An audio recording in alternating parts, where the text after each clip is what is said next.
सूचना पढ़ी जाए। पढ़ी हुई है, हाँ पढ़े थे उस दिन। माननीय मंत्री सामान्य प्रशासन को आज जवाब देना था।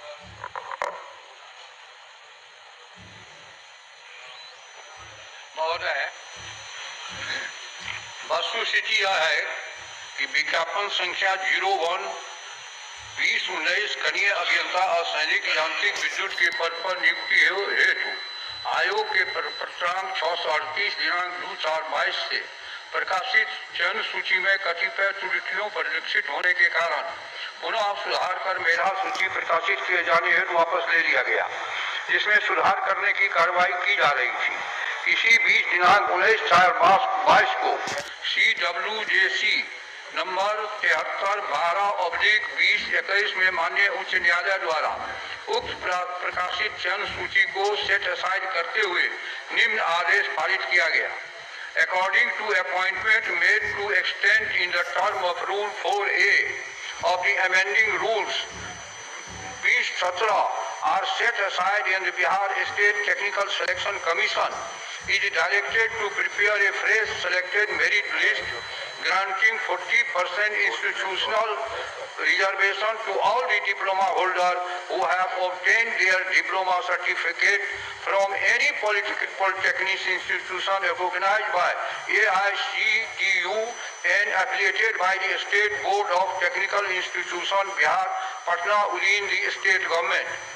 तदुपरांत उक्त न्यायाधीश के अनुपालन में बिहार तकनीकी सेवा आयोग द्वारा सामान्य प्रशासन विभाग के उक्त न्यायाधीश के अनुपालन के संबंध में परामर्श प्राप्त किया गया।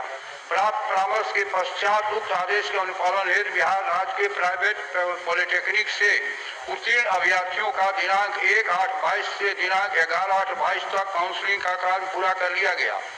उक्त के पश्चात सभी आवश्यक जांच पूर्ण कर मेधा सूची प्रकाशित की प्रक्रिया अंतिम चरण में थी, परंतु CWJC नंबर 7761/2022 अप्पू कुमार एवं अन्य बनाम बिहार सरकार में दिनांक 1/12/22 को विज्ञापन संख्या 01/2019 कनीय अभियंता के परिणाम प्रकाशन के संबंध में माननीय उच्च न्यायालय पटना द्वारा आदेश पारित किया गया कि process of selection may carry on, but the results shall not be declared without leave of the court। उक्त आदेश के अनुपालन हेतु आयोग द्वारा मेधा सूची का प्रकाशन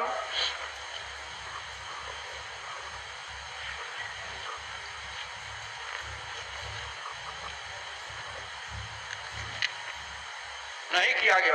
आदेश के अनुसार पुनः वर्तमान में CWJC नंबर 34/11/22 तथा अन्य 7 याचिकाएं विभागों द्वारा 25/1/23 को लिए गए निर्णय में नियुक्त नियमावली संशोधन किए जाने का उल्लेख करते हुए माननीय उच्च न्यायालय पटना शपथ पत्र दायर किया गया। उक्त के आलोक में दिनांक 16/2/22 को माननीय उच्च न्यायालय द्वारा पारित आदेश में निम्नलिखित निर्देश दिए गए। Ultimately, state government has taken a decision to cancel the process of recruitment to the post of junior engineer with reference to advertisement issued on 18/19 and propose to issue fresh or amended of rule rectifying certain error which had accepted in existing rules। Even in light of these new development, the state is permitted to carry out necessary amendment and process afresh advertise for the junior engineer। From the date of last advertisement till date, almost 4 years have elapsed। Therefore, such those candidates who are likely to be over age, with reference to ensuring advertisement for such those candidates who apply to the advertisement dated 8/2019, state government must make a provision in the above exercise shall be completed within a period of 4 months from the date of the order। उक्त के आलोक में संशोधित मेधा सूची का प्रकाशन बिहार तकनीकी सेवा आयोग के द्वारा नहीं किया गया। माननीय सदस्य। अध्यक्ष महोदय, हम सभी जनप्रतिनिधि और सरकार बिहार के युवाओं के प्रति सकारात्मक सोच हम लोग रखते हैं। पूरक क्या है आपका? पूरक क्या पूछ रहे हैं? पूरक मुझे ये कहना है महोदय कि पहली बात तो है कि इसमें 12-15 वर्षों से संविदा पर कार्यरत जो अभियंता हैं उनका उम्र काफी हो चला है और फिर से अगर उनको परीक्षा में शामिल कराया जाए तो एक तो उनका उम्र सीमा पार हो जाएगा। दूसरी बात है महोदय कि ये अपने क्षेत्र में, कार्य क्षेत्र में इनका अनुभव काफी है, लेकिन किताब से इनका रिश्ता कमजोर हो गया है और ऐसी स्थिति में मैं समझता हूं कि ये परीक्षा का मुकाबला नहीं कर सकते।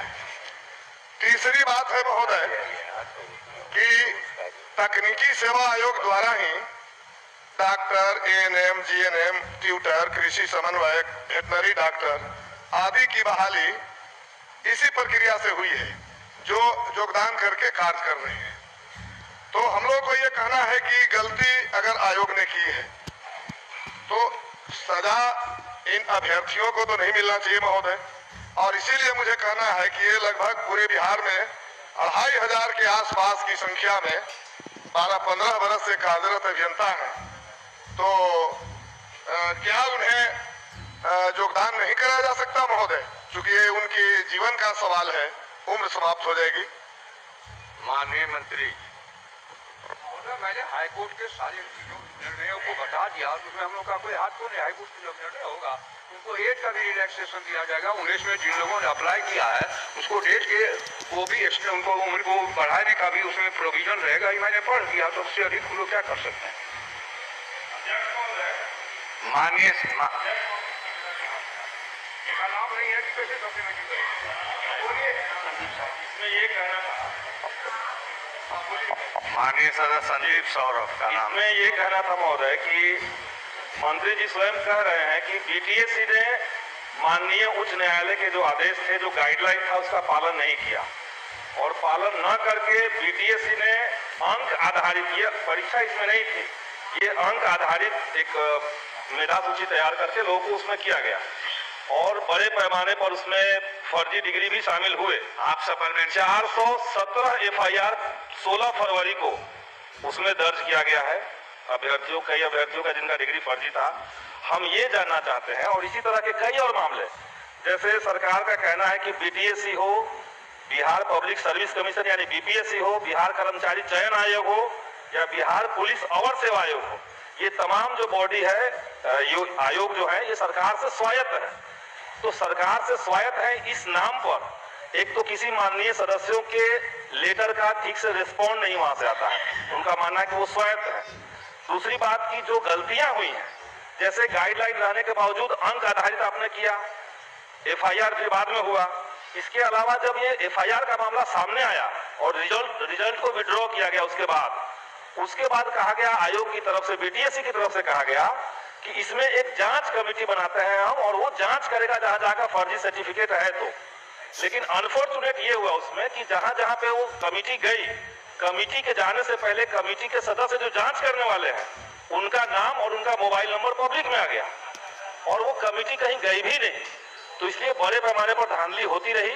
पहले शुरुआत में आयोग ने कुछ नाम को विड्रॉ किया और फिर बाद में पूरा रिजल्ट विड्रॉ किया।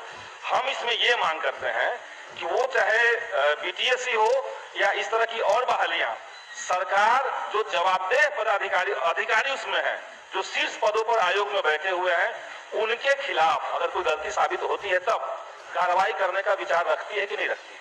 माननीय मंत्री जी, मामला न्यायालय में है, न्यायालय का निर्णय आएगा, उसको देखा जाएगा। उसके बाद माननीय न्यायालय के भिन्न भिन्न तिथियों पर जो फैसले हुए सबका जानकारी माननीय मंत्री जी ने दिया।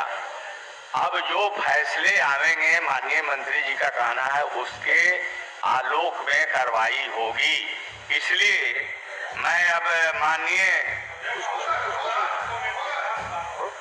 अगर सिर्फ माननीय कोर्ट के आधार पर ही विभाग पर कार्रवाई होगी तो ये तमाम जो आयोग हैं, ये सामान्य प्रशासन विभाग जिनके मंत्री महोदय यहाँ बैठे हुए हैं उसके मातहत क्यों आता है?